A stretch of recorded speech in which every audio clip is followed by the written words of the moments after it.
Hello, I'm LuNEJuNE, and in today's video, I'll be reviewing the newest update to Random Dice, the update 5.4.0 update.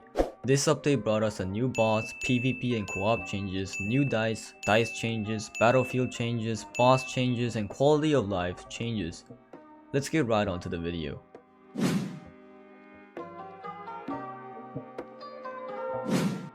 Let's start off with the subish, mainish thing on this update, the newest addition to the boss roster. Yes, I remember the time when we only had 4 bosses, the simpler times. Anyway, the new boss is yet another annoying boss like the iBoss and Leon. This boss spawns more boss. Also, it's called Basilisk. This is confusing and I will try to explain what this boss actually does.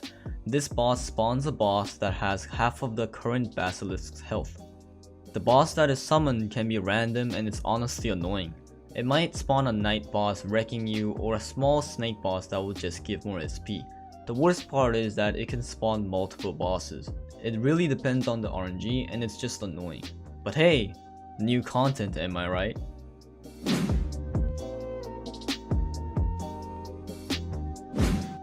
Now the lower classes should be a lot easier to grind trophies because of this one change. This is a big change and mainly because now bosses are ranked by what class you are at. Snake boss will be the only boss that appears in class 1. Silencer will start to appear from class 2. Knight is also from class 2. Magician from class 6. Leon from class 8. iBoss from class 10. And the newest boss, Basilisk, will be from class 12. Also, the PvP timer will be decreased 10 seconds every round, the minimum being 60 seconds.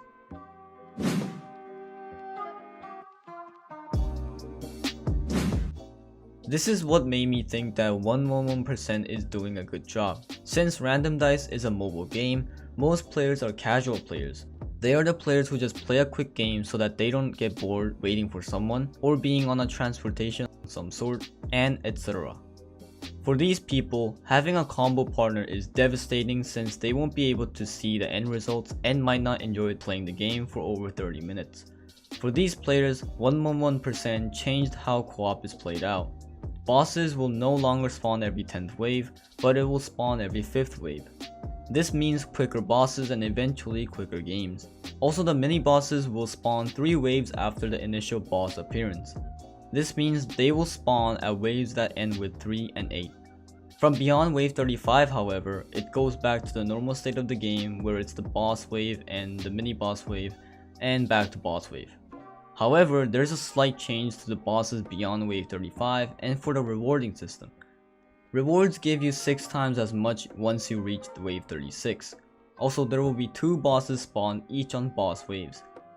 This means that at wave 37, where the snake boss is supposed to be appeared, there will be both a snake boss and a random boss. This can be any of the boss and it will make some funny results. I was able to get 4 snake bosses in one wave, which is honestly pretty funny in my opinion.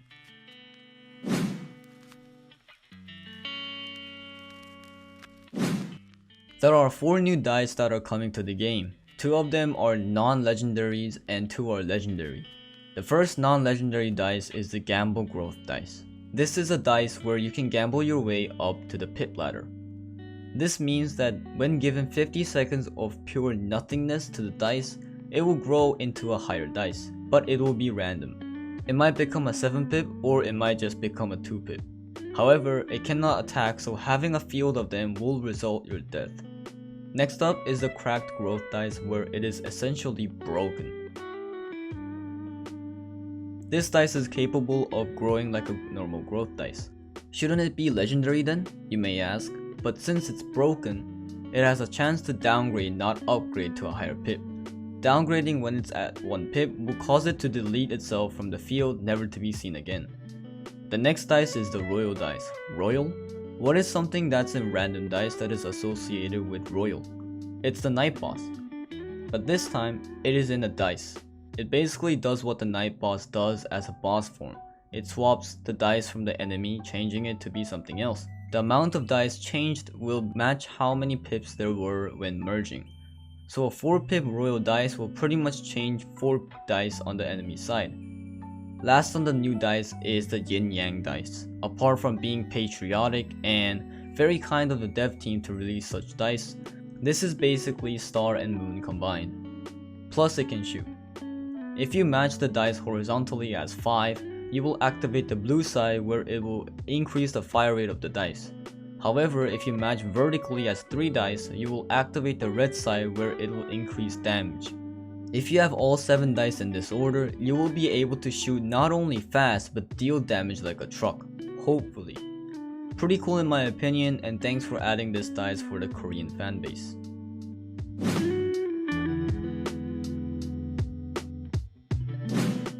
Wave dice. Wave dice does not increase its firepower by having the distance between the mob and the dice.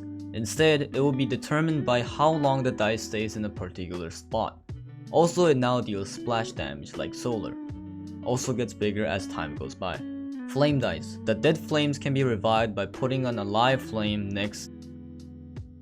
I really wanted this change, and I don't know if you guys watch my streams, but when I was testing this, I specifically called out 111% to change it so where it will revive other flames like in real life. Landmine dice. As soon as the landmine dice is spawned, it has a 10% chance to spawn a super landmine. Super landmines spawns special landmines, which are the ones that percentage damage. It's like Holy Sword and Divine. Combo dice. Attack speed is now decreased from 0.9 to 1.4 seconds. I hate this change, please revert it. Star dice. It will now only be required to put 3 star dice in special positions to be activated. Also, the shooting stars will actually target the mobs now, which is kinda cool.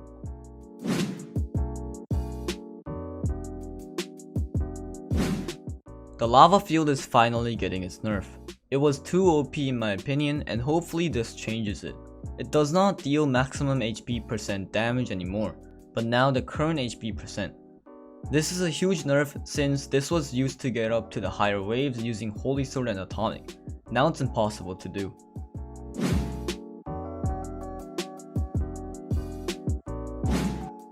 The Magician boss is finally getting its nerf.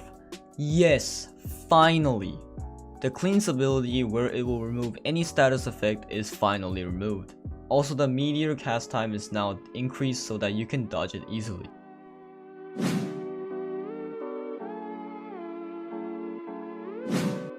Quality of life changes.